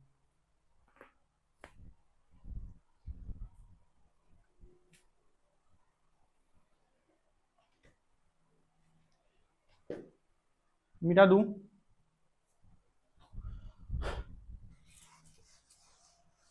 नोट कर लीजिए, पहले नोट कर लीजिए, उसके बाद मैं पानी पी लेता हूं, आप आराम से धीरे धीरे नोट कीजिए, आराम से नोट कीजिए आप।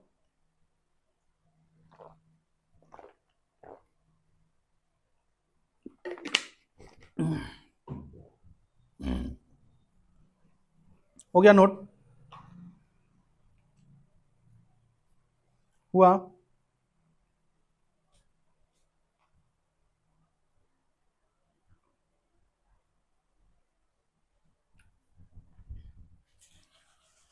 यहां पे सिर्फ कार्बन डाइऑक्साइड लिखिए,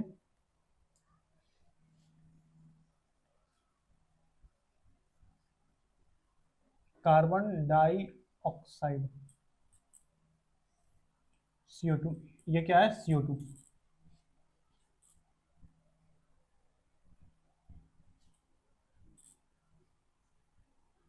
अब हम CO2 के लिए पढ़ रहे हैं, हमने ओहो हो मिटा दिया ना पूरा, कोई बात नहीं, पूरा ही मिटाइए, पूरा ही मिटाइए, ताकि हम लोग अच्छे से समझ सकेंगे। अब देखिए जो कार्बन डाइऑक्साइड है वो 7% प्लाज्मा के थ्रू डिजोल्व, प्लाज्मा में डिजोल्व होकर ट्रांसपोर्ट होती है, 7% प्लाज्मा में डिजोल्व होकर ट्रांसपोर्ट होती है, 7%।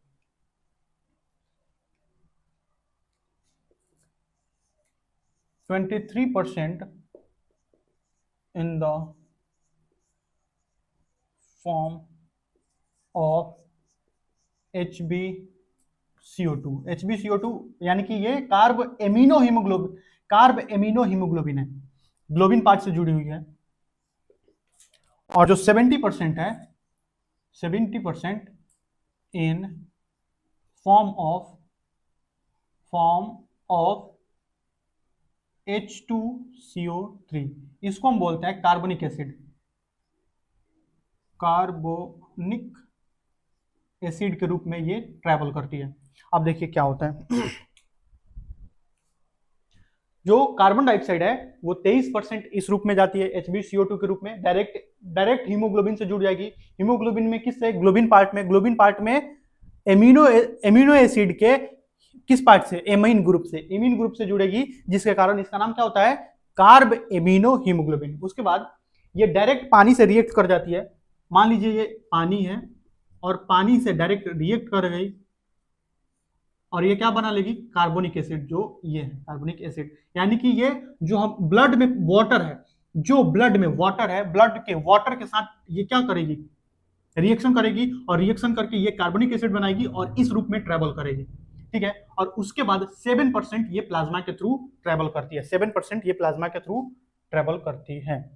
अब वैसे ही सेम टू सेम अगर देखा जाए तो देख लीजिए, हालांकि आप चाहें तो खुद से भी बना सकते हैं। ठीक है,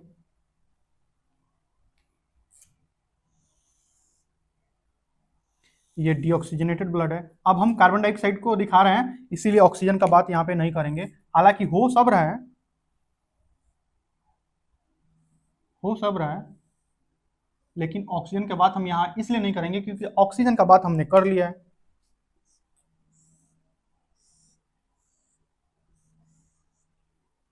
ठीक है, नहीं यहां पे। उसके बाद ये हो जाएगी कैसी ब्लड? ये डीऑक्सीजनेटेड ब्लड हो जाएगी और ये कहाँ जाएगी? हार्ट में, और हार्ट से कहाँ जाएगी? लंग्स में, और वहीं लंग्स से यहाँ पे आ जाएगी। अब देखिए होता ये है कि हमारे टिश्यूज में क्या होता है? जो PCO2 होता है, कार्बन डाइऑक्साइड का पार्शियल प्रेशर होता है, वो होता है 45 mm of Hg। 45 mm of Hg। और ऑक्सीजनेटेड ब्लड में ये कैसी ब्लड है? Oxygenated blood. ये कैसी ब्लड है? डीऑक्सीजनेटेड।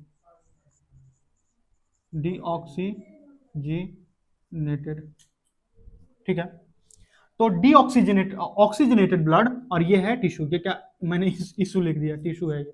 तो टिश्यू के पास कार्बन डाइऑक्साइड का जो पार्शियल प्रेशर होता है वो होता है ज्यादा। वो क्या होता है? ज्यादा होता है। और ऑक्सीजनेटेड ब्लड के पास जो PO2 होता है, PO2 बोल रहा हूं, PCO2 यानी कि कार्बन डाइऑक्साइड का पार्शियल प्रेशर होता है 40। क्या होता है? 40 mm ऑफ Hg, जिसके कारण ये यहां से कार्बन डाइऑक्साइड यहां से यहां की ओर जाएगी, यहां से यहां की ओर जाएगी, जिसके कारण क्या होगा? ये कौन सी ब्लड बन जाएगी? Deoxygenated blood. यानी कि और वो डीऑक्सीजनेटेड ब्लड हार्ट में जाएगी, हार्ट से लंग्स में, वो इसमें आएगी। वो किस में आएगी? यहां पे। इसमें कितना पार्शियल प्रेशर आ गया? यहां पे डीऑक्सीजनेटेड ब्लड में जो PCO2 है वो है 45। कितना हो गया? 45।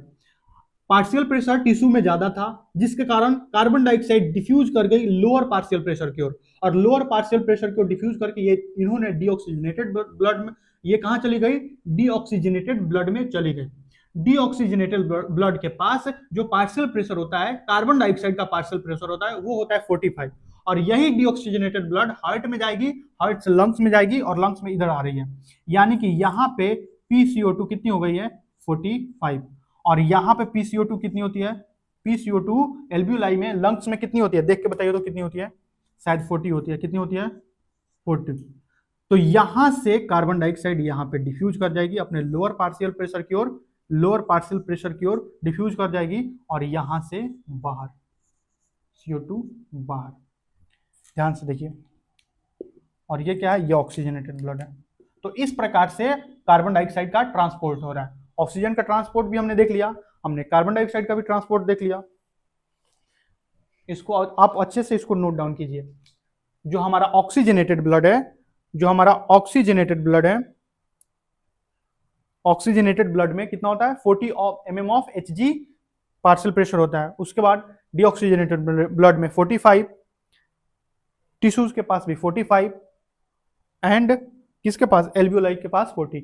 यानी कि आप देख पा रहे हैं यहाँ पे हमने क्या देखा, हमारे टिश्यूज के पास, अच्छा एक और बात, आप ध्यान से देखिए कि इसके पास पार्शियल प्रेशर बढ़ क्यों रहा है, क्यों बढ़ रहा है, क्योंकि ऑक्सीजन आया था टिश्यू में। आप भी इसके जस्ट पीछे हमने क्या पढ़ा है, ऑक्सीजन आया था ऑक्सीजन टिश्यू के अंदर गया था, और वो ऑक्सीजन किसके साथ कंबाइन करेगा, ग्लूकोज के साथ, ग्लूकोज के साथ कंबाइन करेगा तो क्या बनेगा, CO2 H2O ATP, और वही CO2 तो इसमें एक्यूमुलेट हुआ है, वही CO2 तो इसमें जमा हो रहा है, जिसके कारण इसका पार्शियल प्रेशर यहाँ पे बढ़ रहा है, और ये पार्शियल प्रेशर बढ़ने के कारण, पार्शियल प्रेशर जैसे ही ऑक्सीजनेटेड ब्लड आ रहा है ये उसमें दे रही है, तो कार्बन डाइऑक्साइड यहाँ पे चला जा रहा है, जिसके कारण यहाँ पे पार्शियल प्रेशर बढ़ जाएगा। जैसे ही ऑक्सीजनेटेड ब्लड में ये पार्शियल प्रेशर अपना मतलब ये कार्बन डाइऑक्साइड इधर डिफ्यूज करेगा, यहाँ पे पार्शियल प्रेशर बढ़ गया। यहाँ पे पार्शियल प्रेशर देखिए, कार्बन डाइऑक्साइड का पार्शियल प्रेशर डीऑक्सीजनेटेड ब्लड में कितना हो गया है, 45, और यही डीऑक्सीजनेटेड ब्लड हार्ट में जाएगा, हार्ट से पंप कर दिया जाएगा लंग्स में, और लंग्स में से उधर आ रहा है, और ये डीऑक्सीजनेटेड ब्लड है। ये कैसा ब्लड है, डीऑक्सीजनेटेड ब्लड। और यहाँ पे देखिए डीऑक्सीजनेटेड ब्लड में यहाँ पे भी 45, यहाँ पे भी 45, और एल्वियोलाई में कितनी होती है, 40। 45 से 40 प्रेशर यहाँ पे कम है, यहाँ पे ज्यादा है, डिफ्यूज कर बाहर चले जाएंगे। मिटा दूं, मिटाऊं क्या,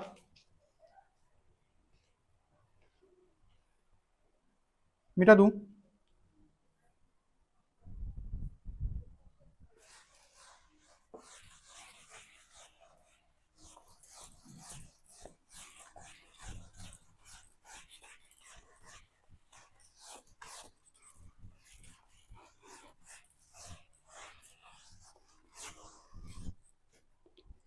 transport of oxygen in detail. Transport of oxygen, transport of oxygen. अब हम इसको थोड़ा इलेबोरेट करके पढ़ेंगे, वो तो हमने एक ऊपर से जैसे खाका खींच दिया जाता है, जैसे एक फ्रेमवर्क तैयार किया जाता है, वो फ्रेमवर्क था। अब हम उसको डिटेल में पढ़ेंगे, अब उसको हम क्या करेंगे, डिटेल में। यहाँ पे अब ध्यान से, अब और ज्यादा सजग हो जाइए, और ज्यादा ध्यान दीजिएगा, ताकि हम इसको समझ पाए। ये एल्वियोलाइज थी, एल्वियोलाइज के पास PO2 कितना होता है, 104, ठीक है। अब देखिए ये क्या है, ये है RBC, ये क्या है, RBC, और ये है प्लाज्मा, प्लाज्मा, प्लाज्मा। आरबीसी के अंदर क्या होगा, हीमोग्लोबिन होगा, आरबीसी के अंदर क्या होगा, हीमोग्लोबिन, ठीक है। ये है alveoli, alveoli, alveoli, alveoli, alveoli के पास ऑक्सीजन का पार्शियल प्रेशर है 104। यहां पे ब्लड में, ब्लड में, किस ब्लड में, ये डीऑक्सीजनेटेड ब्लड है, तो डीऑक्सीजनेटेड ब्लड में जो ऑक्सीजन का पार्शियल प्रेशर होता है वो कम होता है, वो क्या होता है, कम। यहाँ पे डीऑक्सीजनेटेड ब्लड, DO2 ब्लड, यहाँ पे कितना होगा, PO2 कितना होगा, बताइए, PO2 कितना होगा, होगा क्या, 40 mm of Hg। PO2 कितना होगा, अरे डीऑक्सीजनेटेड ब्लड में PO2 कितना होता है, डीऑक्सीजनेटेड ब्लड में PO2 कितना होता है, कितना होता है, डीऑक्सीजनेटेड ब्लड में PO2 कितना होता है, कितना होता है, 40 mm of Hg, कितना होता है, 40 mm of Hg। तो ये होगा, आप ध्यान से देखिएगा, ध्यान से, ये ऑक्सीजन जो है, ये ऑक्सीजन यहाँ पे डिफ्यूज करके आ रहा है, और Hb के साथ क्या कर रहा है, बॉन्ड बना रहा है, Hb के साथ +O2, +O2, और ये क्या बन जाएगा, Hb के साथ बॉन्ड क्या बनाएगा, HbO2। क्योंकि ये बॉन्ड जो होता है ये बहुत ज्यादा क्या होता है, रिवर्सिबल होता है, दोनों तरफ ही जा सकता है, इसलिए हम इस प्रकार से बनाएंगे। ये जो बॉन्ड होता है ये परमानेंट बॉन्ड नहीं होता है, ध्यान से सुनिए। अगर मान लीजिए ऑक्सीजन गया और हीमोग्लोबिन को कस के पकड़ लिया एकदम, हम छोड़ेंगे नहीं तुमको, हम तो तुमको छोड़ेंगे नहीं, तो होगा ये, अगर ऑक्सीजन उसको कस के पकड़ लेगा तो कार्बन डाइऑक्साइड कैसे कैसे ट्रांसपोर्ट होगा, इसीलिए इस जो ये जो आपको एरो दिख रहा है, हम इसको दोनों तरफ बनाते हैं। ये बन भी रहा है, टूट भी रहा है, बन भी रहा है, टूट भी रहा है। यहाँ पे क्योंकि हीमोग्लोबिन के साथ ऑक्सीजन बाइंड कर रही है, इसीलिए ये रिएक्शन इधर की तरफ जाएगी तो ये बन जाएगा। उसी प्रकार से अगर ये टूटना होगा तो टूट जाएगा। ये दोनों तरफ दिखाने का मतलब ये है कि ये रिवर्सिबल रिएक्शन है। ये आगे भी जा सकती है, पीछे भी जा सकती है, डिपेंड करता है कि कैसा कंडीशन है। अगर ऑक्सीजन ज्यादा है तो ये इधर की तरफ जाएगी, ऑब्वियसली ऑक्सीजन ज्यादा दे देंगे तो ये जो हीमोग्लोबिन है किसके साथ कंबाइन कर जाएगी, ऑक्सीजन के साथ, और ये HbO2 बना लेगी। लेकिन ध्यान देने लायक बात यह है कि हम सभी रिएक्शन में इस प्रकार का एरो का इस्तेमाल करेंगे, क्योंकि यहाँ पे कोई भी जो मॉलिक्यूल बन रहा है वो स्टेबल नहीं है, और स्टेबल नहीं होना भी जरूरी है। क्योंकि अगर मान लीजिए ये स्टेबल हो गया, ये टूट ही नहीं रहा है, तो अगर ये टिश्यू के पास जाएगा और ये स्टेबल मॉलिक्यूल है, HbO2 को छोड़ ही नहीं रही है, तो जितना भी ऑक्सीजन है वो सिर्फ और सिर्फ आर्टरीज में ही रह जाएगा, वो डिफ्यूज करके टिश्यू में नहीं जाएगा। टिश्यू में ऑक्सीजन नहीं जाएगा तो टिश्यू मर जाएंगी और अल्टीमेटली हम भी मर जाएंगे। तो इसीलिए ये अनस्टेबल मॉलिक्यूल है, इसीलिए हमने ये जो एरो रख रहे हैं इसको दोनों तरफ रख रहे हैं। अभी अभी हमने पढ़ा है कि हीमोग्लोबिन के साथ ऑक्सीजन बाइंड करती है, और हीमोग्लोबिन इस रूप में कितना परसेंट जाता है, 97% जो ऑक्सीजन है वो इस रूप में जाता है, एंड 3% ऑक्सीजन जो होता है वो डिसॉल्व्ड रूप में जाता है। ये 3% जो ऑक्सीजन है वो डायरेक्टली प्लाज्मा में डिसॉल्व होता है। ये प्लाज्मा है, ये क्या है, प्लाज्मा। अब देखिए ये किस में कन्वर्ट हो गया, ऑक्सीजनेटेड ब्लड, ऑक्सीजनेटेड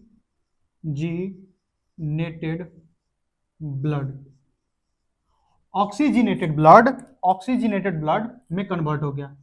ये डीऑक्सीजनेटेड ब्लड था, किसमें हो गया, अब इसका जो PO2 है वो हो गया है 95 mmHg, 95 mmHg इतना हो गया है। ये कैसे डिलीवर कर रहा है, ये टिश्यू को कैसे डिलीवर कर रहा है, ध्यान से देखिए। तो हम देख रहे थे इधर, यहां पे हम एक बड़ा सा मॉलिक्यूल बनाते हैं, थोड़ा बड़ा ही बनाते हैं,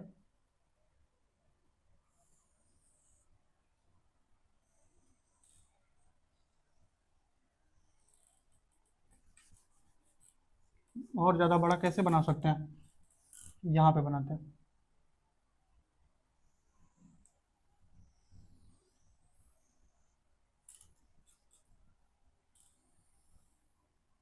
ठीक है, हो गया। अब ये होगा, ये जो HbO2 है, HbO2, ठीक है, ये किसके पास चला जाएगा, ये जाएगा टिश्यू के पास, तो इसको हम टिश्यू के पास कैसे दिखाएं, थोड़ा सा छोटा पड़ रहा है ना, छोटा पड़ रहा है। यहाँ पे अगर हम टिश्यू को दिखा सकते हैं क्या, दिख रहा है कि नहीं दिख रहा है, दिख रहा है कि नहीं दिख रहा है, हाँ दिख रहा है, दिख रहा है। यहाँ पे हम टिश्यू को दिखा रहे हैं।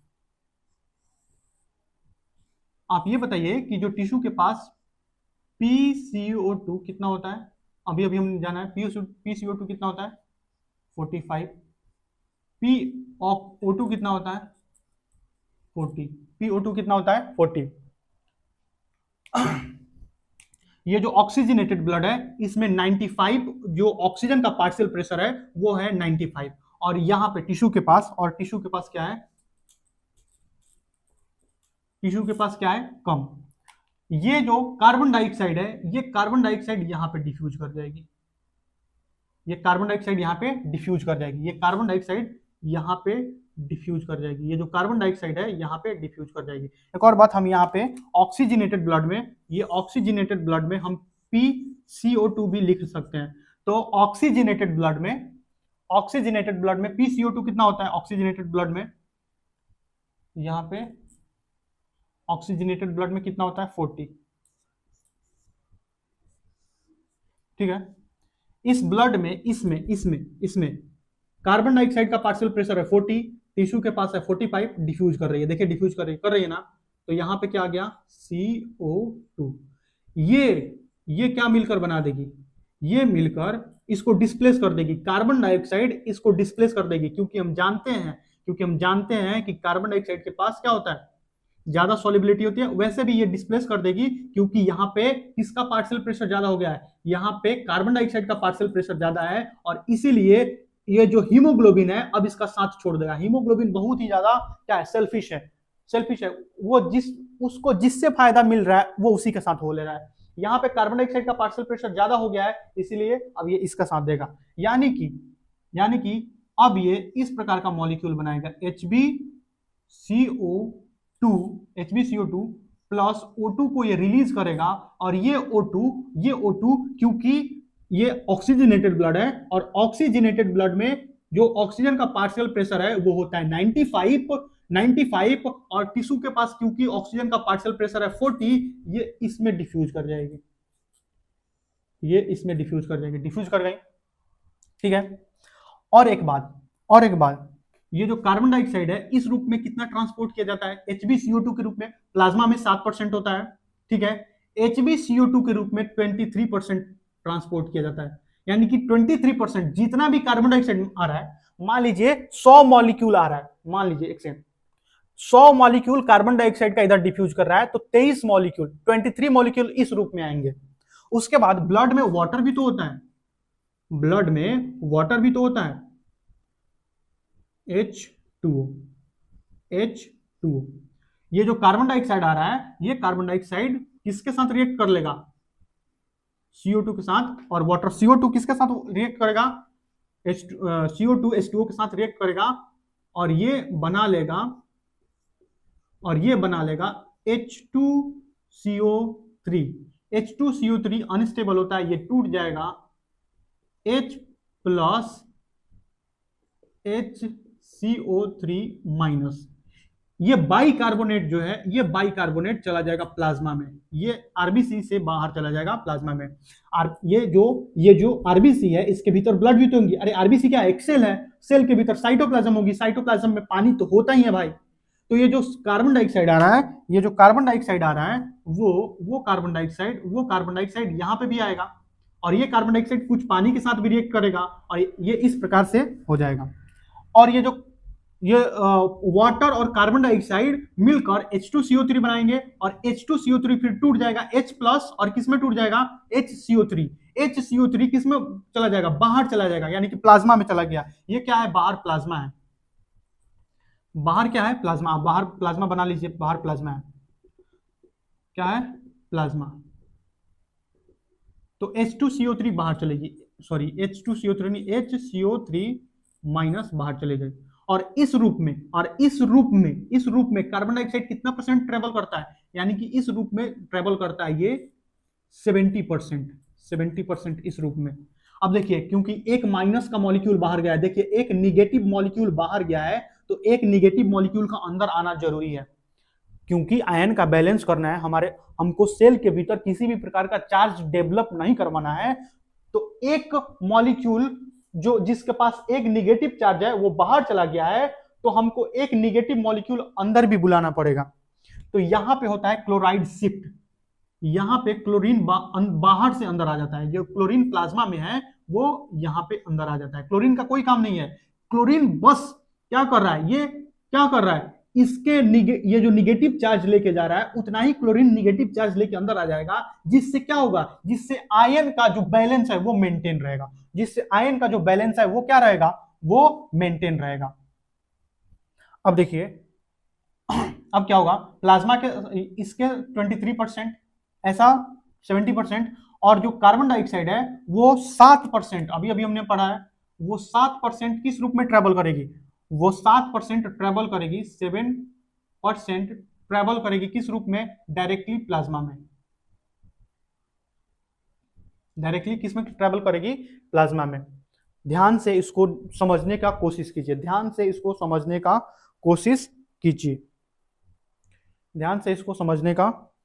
कीजिए, देखिए हो रहा है एल्वियोलाई में जो पार्शियल प्रेशर ऑफ ऑक्सीजन है, एल्वियोलाई में पार्शियल प्रेशर जो ऑक्सीजन है वो है 104। ये है डीऑक्सीजनेटेड ब्लड, आने वाला वो ब्लू कलर का ब्लड, डीऑक्सीजनेटेड ब्लड के पास पार्शियल प्रेशर ऑक्सीजन का कितना है, 40, यानी कि यहाँ पे पार्शियल प्रेशर कम है, यहाँ पे ज्यादा है, तो ऑब्वियसली डिफ्यूज कर जाएगा। और हम जानते हैं, हमने पीछे ही लिख लिया है कि जो ऑक्सीजन है वो 97% इस रूप में जाएगा, HbO2 के रूप में जाएगा, और 3% डायरेक्ट प्लाज्मा में डिसॉल्व होकर जाएगा। ठीक है, हम मान लेते हैं हम जाएगा, वो किसी रूप में जाए हमको क्या मतलब है। तो ये अब जो डीऑक्सीजनेटेड ब्लड है, अब ये किस में बदल गया, ऑक्सीजनेटेड ब्लड में। जहां पे इसका पार्शियल प्रेशर 40 था, अब 95 हो गया। वहीं पे ऑक्सीजनेटेड ब्लड में जो कार्बन डाइऑक्साइड का पार्शियल प्रेशर होता है वो होता है 40। जो कार्बन डाइऑक्साइड का पार्शियल प्रेशर होता है वो 40 होता है ऑक्सीजनेटेड ब्लड में। अब देखिए ये ऑक्सीजनेटेड ब्लड बोल रहा हूं, blood go to tissue tissue के पास जाएगा। क्यों जाएगा, क्योंकि ये इसने जो ऑक्सीजन ले रखा है उसको डिलीवर करवाना है। हमको क्या करना है, डिलीवर। किसको डिलीवर कराना है, टिश्यू को। अब देखिए इसके पास इतना सारा पार्शियल प्रेशर है ऑक्सीजन का एंड कार्बन डाइऑक्साइड का। टिश्यू के पास कार्बन डाइऑक्साइड का पार्शियल प्रेशर 45 है और ऑक्सीजन का पार्शियल प्रेशर 40 है। यहाँ पे पार्शियल प्रेशर ऑक्सीजन का कितना है, 95। यानी कि ऑक्सीजनेटेड ब्लड में ऑक्सीजन का पार्शियल प्रेशर ज्यादा है, तो ये ज्यादा से कम क्योर डिफ्यूज करेगी, ज्यादा से कम क्योर। और ऑक्सीजनेटेड ब्लड में कार्बन डाइऑक्साइड का पार्शियल प्रेशर कम है और टिश्यूज के पास ज्यादा है, तो ये अपने ज्यादा से कम क्योर। कार्बन डाइऑक्साइड अंदर आएगी, कार्बन डाइऑक्साइड ब्लड के अंदर आएगी और ऑक्सीजन ब्लड से टिश्यू के अंदर जाएगा। तो यहाँ पे जो ये मॉलिक्यूल बना था ये टूट जाएगा। जैसे ही CO2 अंदर आएगा ये इसका साथ छोड़ देगा। ये जो हीमोग्लोबिन है बहुत खतरनाक आदमी है, इसका साथ छोड़ दे रहा है। देखिए ये जो हीमोग्लोबिन है HbO2 ये बहुत खतरनाक है। अब यहाँ पे देखिए जैसे ये अकेला घूम रहा है, ये अकेला प्रोटॉन घूम रहा है। जैसे ही इसको प्रोटॉन दिखेगा बोलेगा भाग, लात मार के भगा देगा। किसको लात मार के भगा देगा, ये लात मार के भगा देगा ऑक्सीजन को। और खुद क्या बना लेगा, और खुद बना लेगा HbH प्लस O2। और ये O2 भी कहाँ चली जाएगी, ये O2 भी कुल मिला के सारी O2 अंदर ही जा रही है। तो आप इसको ध्यान से देखिएगा, ये O2 अंदर ही जाएगी, इसी के अंदर जाएगी। मैं इसमें और नहीं बना रहा हूं क्योंकि और बनाऊंगा तो बहुत सारा हौच पौच हो जाएगा। ऑब्वियसली ये O2 कहां जाएगा, ये O2 इसके अंदर टिश्यू के अंदर जाएगा। तो ये जो हीमोग्लोबिन है, जैसे ही कार्बन डाइऑक्साइड अंदर आया अपने पार्शियल प्रेशर के डिफरेंस के कारण, इसने इसको तोड़ के भगा दिया और खुद ही कार्बन डाइऑक्साइड के साथ बॉन्ड बना के HbCO2 यानी कि कार्ब एमिनो हीमोग्लोबिन बन गया। और ऑक्सीजन को कहां भेज दिया, जाइए अंदर टिश्यू में जाइए जी। उसके बाद पानी, हमारे जो ब्लड सेल्स होते हैं उनमें वाटर भी होती है, सभी सेल्स में वाटर होती है। और कार्बन डाइऑक्साइड जैसे डिफ्यूज करके आ रहा है, ये वाटर के साथ भी रिएक्शन करेगा, सिर्फ इसके साथ रिएक्शन नहीं करेगा, वाटर के साथ भी रिएक्शन करेगा। और इस एंजाइम, ये जो कार्बोनिक एनहाइड्रेज एंजाइम है, CA जो मैंने लिखा है, उसका पूरा फुल फॉर्म होता है कार्बोनिक एनहाइड्रेज। मैं पूरा लिखा दूंगा, आप चिंता मत कीजिए, मैं सबका फुल फॉर्म लिखा दूंगा। कार्बोनिक एनहाइड्रेज एंजाइम के प्रेजेंस में ये रिएक्शन हो रही है और ये क्या बना देगा, H2CO3 फिर कार्बोनिक एनहाइड्रेज उसको तोड़ देगा H प्लस और HCO3 माइनस में। HCO3 माइनस प्लाज्मा में चली जाएगी, वो उसी फॉर्म में रहेगी, उसी मॉलिक्यूल के फॉर्म में रहेगी। क्योंकि हमने एक माइनस को बाहर भेजा है, इसलिए एक माइनस को अंदर भी बुला लेंगे, तो क्या हो जाएगा, हमारा जो आयन का बैलेंस है वो मेंटेन रहेगा, आयन का बैलेंस मेंटेन रहेगा, ताकि जो सेल्स हैं उनमें किसी भी प्रकार का चार्ज डेवलप नहीं हो। ये जो आप ये माइनस मत समझ लीजिएगा, ये प्लाज्मा है भाई, ये प्लाज्मा है, ये माइनस मत समझ लीजिएगा, नहीं तो ये बहुत गड़बड़ी है, नहीं तो मालूम चले इतना माइनस कहां से आ गया। ठीक है, उसके बाद ये जो HbO2 है, ये HbO2 अरे HbO2 का सिर्फ एक ही मॉलिक्यूल थोड़ी है। एक आरबीसी में HbO2 के बहुत सारे मॉलिक्यूल होंगे, तो एक ये जो HbO2 का मॉलिक्यूल है, इसके हाइड्रोजन के साथ जुड़कर, ये हाइड्रोजन कहां से आ रहा है, ये हाइड्रोजन जो है यहां से आ रहा है। ये हाइड्रोजन नहीं है, वैसे प्रोटॉन है, H प्लस है, क्योंकि इसने एक इलेक्ट्रॉन को हटा दिया है, एक इलेक्ट्रॉन ये वाला लेके चला गया, तो ये प्रोटॉन के साथ मिलकर क्या बना देगा, HbH, और इसको हम बोलते हैं प्रोटोनेटेड हीमोग्लोबिन, प्रोटोनेटेड Hb। यहां पे क्या हो रहा है, क्लोराइड शिफ्ट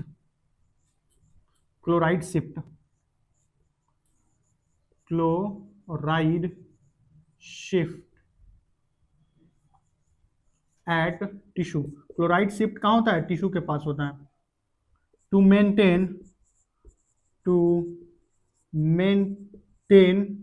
किसको मेंटेन करने के लिए, ये किसको मेंटेन करने के लिए हो रहा है, आयोनिक बैलेंस इन आरबीसी के भीतर ये किसको मेंटेन कर रहा है, आयोनिक बैलेंस को। अच्छे से नोट डाउन कीजिए, अच्छे से क्या कीजिए, नोट डाउन कीजिए। और किसी भी प्रकार का कोई डाउट है तो डाउट एकदम पूछ सकते हैं। डाउट तो मुझे नहीं लगता है कि डाउट आना चाहिए, लेकिन फिर भी अगर डाउट है तो पूछिए। समझ गए होंगे कि क्या हो रहा है यहाँ पे। ठीक है, मिटाऊं मिटाऊं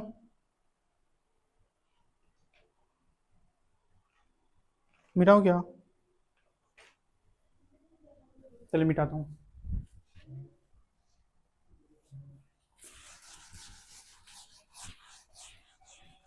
आप देखिए, हम इसका नोट्स लिख लेते हैं ताकि नोट्स हमारे काम का रहेगा। नोट्स लिखना जरूरी है।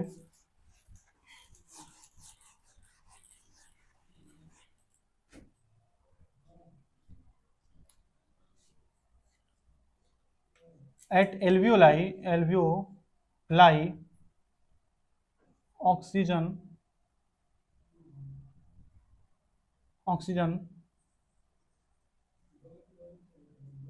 comes in blood. Oxygen comes in from alveoli. At मत लिखिए, from alveoli oxygen comes in deoxygenated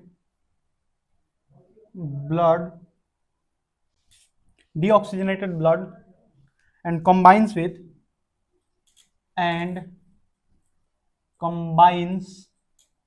किसके साथ कंबाइन करती है? अब देख के बताइए, combines with HB and form करती है HbO2